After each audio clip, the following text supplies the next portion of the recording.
नमस्ते र आज यो लाइभमा फेरि म जोडिएको छु। आजको यो छोटो लाइभ सेसनमा तपाईँहरूलाई म आज पिजिडब्ल्युपी को विषयमा थोरै जानकारी दिन चाहन्छु। आशा गर्छु यो छोटो बसाइले तपाईँको पिजिडब्ल्युपी भनेको के हो, कतिखेर एप्लाई गर्ने र स्टुडेन्टको लागि यो किन महत्त्वपूर्ण छ भन्ने विषयमा छोटकरीमा तपाईँलाई यो आज भिडियो मार्फत म तपाईँलाई जानकारी गराउँदैछु र योसँग रिलेटेड अब अहिले लाइभमा जोडिने हुने जो कोही पनि यदि तपाईँलाई प्रश्न छ भने तपाईँले हाम्रो कमेन्ट बक्समा कमेन्ट गर्न सक्नुहुनेछ। म त्यही आएको कमेन्टलाई एड्रेस गर्ने प्रयास गर्छु र मैले यहाँ अहिले मेसेजहरू पनि हेर्दैछु। यदि कोही हुनुहुन्छ भने I will definitely answer your queries.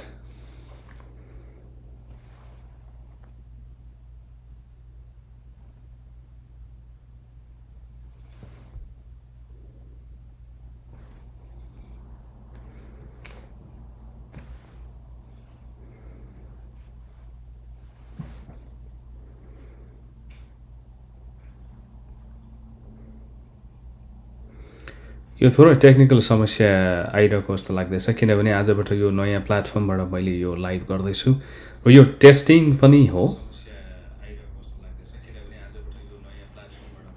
Okay, काम गरिरहेको फिल गरेँ मैले।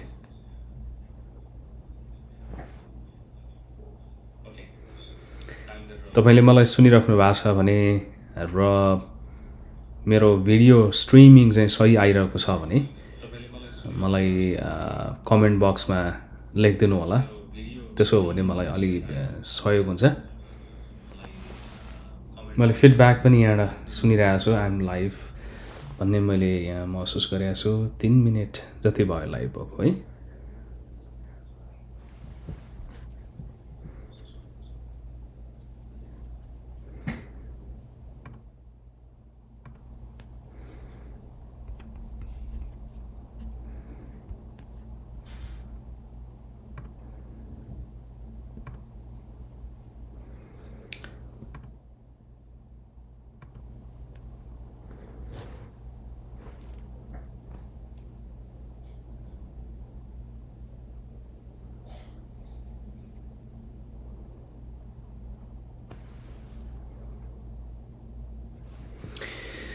र दसैँ सकिने क्रम छ नेपालमा। पक्कै पनि दसैँ रमाइलो भयो होला भन्ने मैले आशा गरेको छु। सबैले दसैँ राम्ररी मनाउनु भयो होला पक्कै पनि।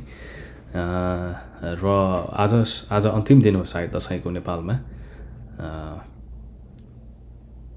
र अब तिहार आउनुभन्दा अगाडिका केही दिन चाहिँ अब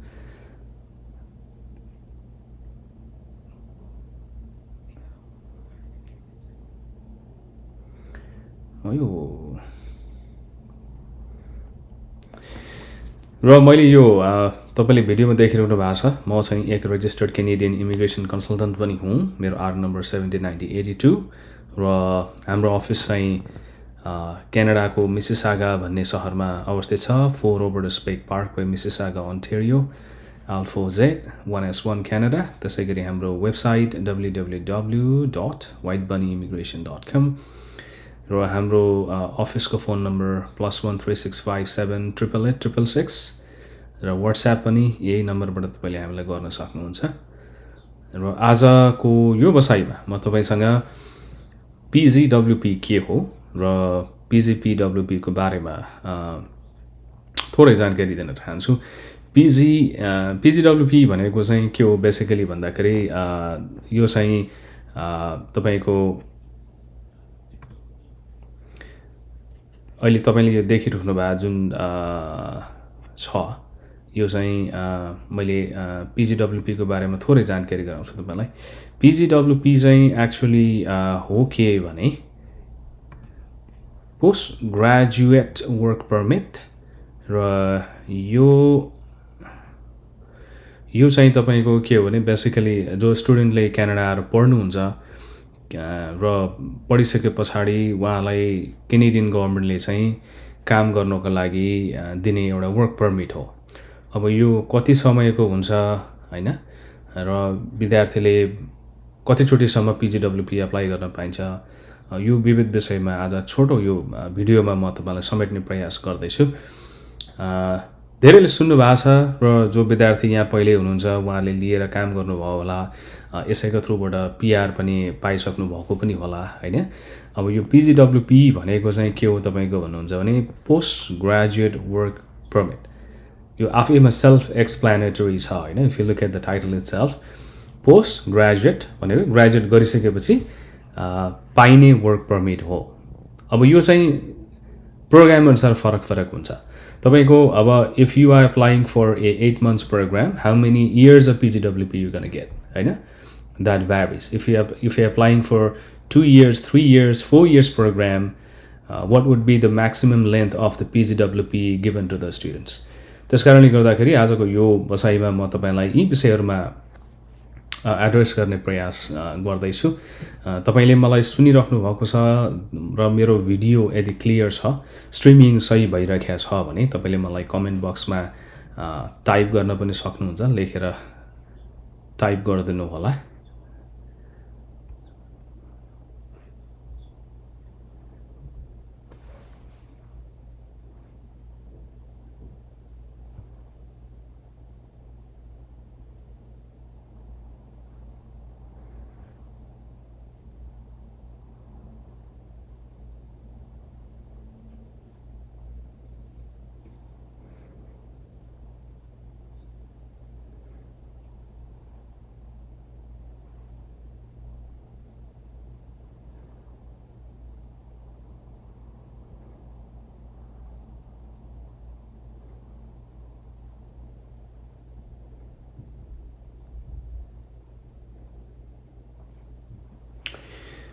Alright. अब PGWP भनेको चाहिँ पोस्ट ग्रेजुएट वर्क परमिट। तपाईको यो अघि मैले भने जस्तै बेसिकली विद्यार्थीले क्यानाडा आइसके पछाडि पढाइ कम्प्लिट गरिसके पछाडि पाउने वर्क परमिट हो यो। र बेसिकली 8 months को प्रोग्राममा अथवा 1 year को प्रोग्राममा कोही स्टुडेन्ट आउनु भएको छ भने यो PGWP को लेन्थ चाहिँ युजुअली 1 year।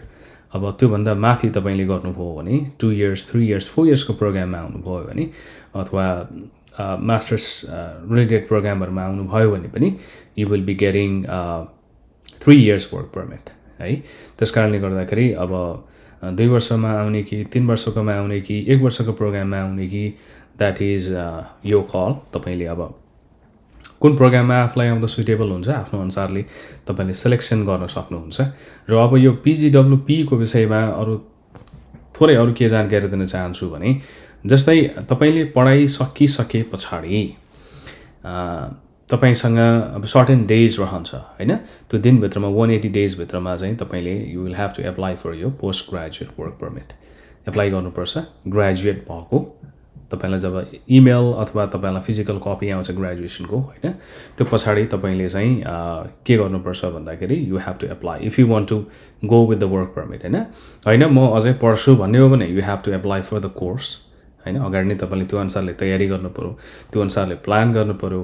हैन भने if you are applying for a work permit, you want to work and make some money and support yourself financially in Canada हैन, you can go for the work permit and pursue your PR pathways। अब 1 वर्षको काम गरिसके पछाडि तपाईले केही Canadian experience पनि बटुल्नुहुन्छ, त्यसको बेसमा तपाईले फेरि PR एप्लाई पनि गर्न सक्नुहुन्छ हैन।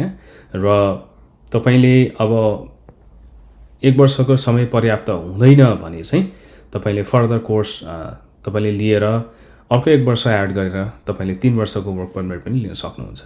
अब 1 वर्षको काम गर्दाखेरि सबै जुनसुकै काम गर्दा पनि के PR एप्लाई गर्न पाइन्छ त भन्ने प्रश्नहरु पनि धेरै हुने गर्छ। त्यो खालको क्युरियोसिटी विद्यार्थीमा धेरै हुने गर्छ। अब यो चाहिँ के भन्नुहुन्छ भने मैले यहाँ लेखेको छु हैन, तपाईले देख्नुहुन्छ यो साइडमा चाहिँ यो NOC 0AB लेखेको छु। यो चाहिँ जबको स्किल लेभलहरु हो हैन। तपाईको 0 हो कि A हो कि B हो अथवा CD हैन। अब के छ भन्नुहुन्छ भने तपाईँले जब 1 वर्ष काम गर्नुहुन्छ, त्यो काम गरेको जबको नक चाहिँ 0AB भन्दा तल रहेछ भने you will not be qualified for यो PR application or PR pathways. त्यस कारणले गर्दाखेरि you have to make sure you get at least नक B लेभल जब or above. त्यो B अथवा त्योभन्दा माथिल्लो लेभलको चाहिँ काम तपाईँले चाहिँ के त भन्दाखेरि पाउनुभएको छ भन्ने कुरा चाहिँ तपाईँले मेक स्योर गर्नु पर्यो. अन्यथा you will not be eligible to apply for PR application through Canadian experience class later on होइन. यो कुरा एकदमै महत्त्वपूर्ण कुरा हो र यो तपाईँले पहिले नै प्लान गर्नुपर्छ, प्रिपेयर गर्नुपर्छ यो अनुसारले. त्यसै गरी अर्को मैले पोइन्ट लेखेको छु DLI भनेको छु, designated learning institute.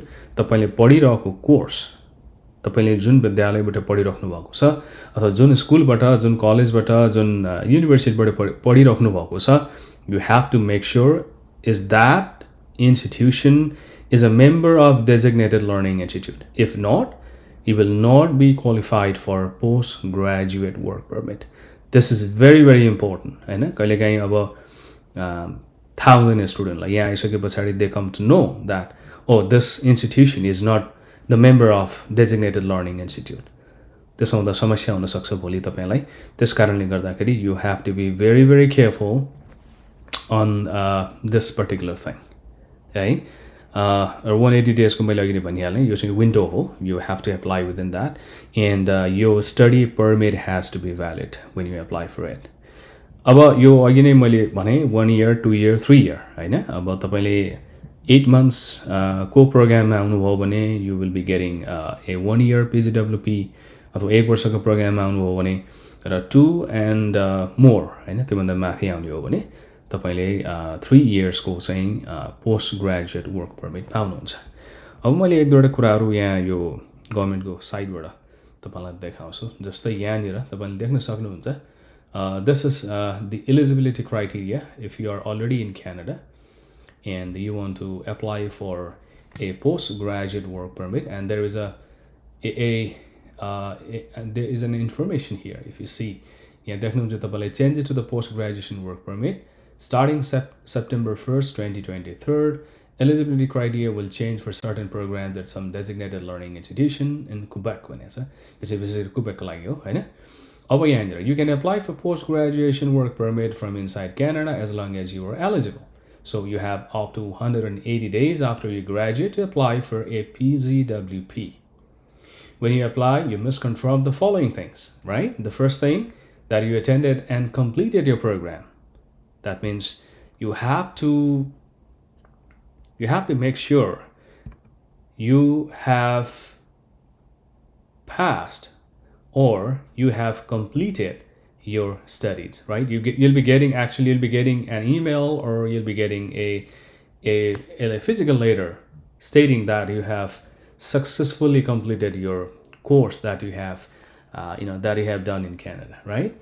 And what that letter contains, the name of the program, the length of the program, यो सबै कुराहरू त्यसमा हुन्छ. Similarly, यसमा अर्को कुरो पनि के एड गरेको छ भने you can confirm these by submitting any one of the following: your degree, your diploma, your transcript, an official letter from school as well.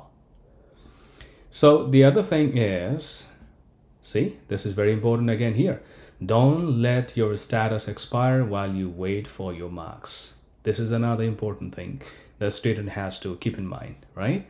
If your study permit will expire before you get your marks, you have two options. You can apply for a visitor record to stay in Canada longer, or leave Canada and apply for your PGWP. So that means even by going outside of the Canada, you can apply for your postgraduate work permit, but you'll have to wait. The other thing here, if you stay in Canada and later permit expire, you must apply to restore your status. As a student, to apply for your PGWP, to restore your status, you must pay additional fees. Okay, so this is what you have here. You can apply for a PGWP if your study permit has been valid within the last 180 days. You have a valid visitor record. You submit an application to extend your study permit before it expired, and no decision has been made on your application. You submitted an application to change your status to visitor before your study permit expired, and no decision has been made on your application. Okay, I don't want to go in all in details here. So here is one of the thing I just want to highlight here. Exception to the eligibility requirements. You aren't eligible for a PGWP if you, this is very important to know, if you have a study permit that expired more than 180 days before you applied. यो चाहिँ एकदमै याद गर्नुपर्ने कुरा कहिलेकाहीँ हाम्रो माइन्डबाट चाहिँ हामी बिर्सन्छौँ युजली होइन ह्याभ अ स्टडी पर्मिट चाहिँ एक्सपायर भयो कि भएन भन्ने कुरा चाहिँ you have to keep in mind होइन have a study permit that expired more than 80 days before you apply 180 दिनभन्दा अगाडि नै यदि एप्लाई गर्ने बेलामा चाहिँ यदि स्टडी पर्मिट इन्भ्यालिड छ भने यदि स्टडी पर्मिट चाहिँ तपाईँको एक्सपायर भइसकेको छ भने you will not be eligible for PGWP. अनि अब यो PGWP भनेको चाहिँ स्टुडेन्टले जीवनमा एकचोटि पाउने चिज हो तपाईँले कतिवटा प्रोग्राम गर्नुभयो इट डजन्ट म्याटर त्यो चाहिँ त्यस कारणले गर्दाखेरि you get once in a life है PGWP so make sure you utilize it well र प्रपरली प्लान गर्नुहोस् किनभने यसले तपाईँलाई भोलि क्यानाडामा PR गर्नको लागि हेल्प गर्छ so if you don't plan well and if you don't know the importance of PGWP and you waste it, you're not going to get it again once you get it. So this is very important. And अब तपाईँ यो language related कोर्सहरू गर्न आउनुभएको छ भने त्यसले तपाईँलाई PGWP दिँदैन है अर्को चाहिँ another important thing or you took any general interest or self-improvement courses, this will not qualify for PGWP again. Participated in the Government of Canada Awards program funded by Global Affairs Canada. अब तपाईँले कुनै scholarship लिएर कुनै organisation through पढ्न आउनुभएको छ भने you will not be getting PGWP. Had received funding from Global Affairs Canada. यदि यो संस्थाबाट तपाईँले चाहिँ स्कलरसिप पाउनुभएको छ भने हैन note if you got a study in Canada scholarship you are still eligible for PGWP. Okay, for this one you will be eligible for PGWP. Got the Equal Opportunity Scholarship Canada Chile. अब यो चाहिँ विभिन्न यो स्कलरसिपको प्रोग्रामहरू छन् हैन यो संस्थाहरूबाट यदि स्पोन्सर्ड भएर पढ्न आउनुभएको छ भने चाहिँ you will not be getting PGWP. Completed a study program at a non-Canadian institution located in Canada. This is what I was referring earlier, that if the institution you are studying in Canada is not the member of a designated learning institution, you will not be getting PGWP after the completion of your course. This is very critical. This is very important. So make sure whenever you apply for a college or university, you have to go and check whether this is a part of, this is a member of the DLI or not. Okay, this is what all about PGWP. All right.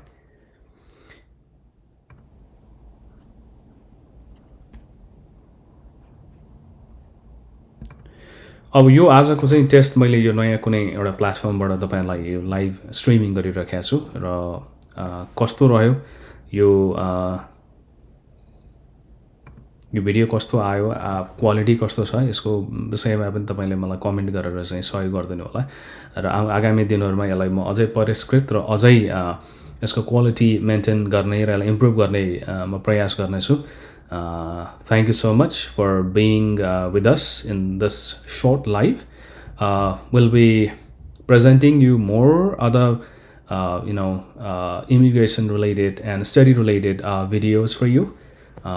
We really look forward to your very constructive comments and advice and suggestions so that we can improve in the days to come if there are any.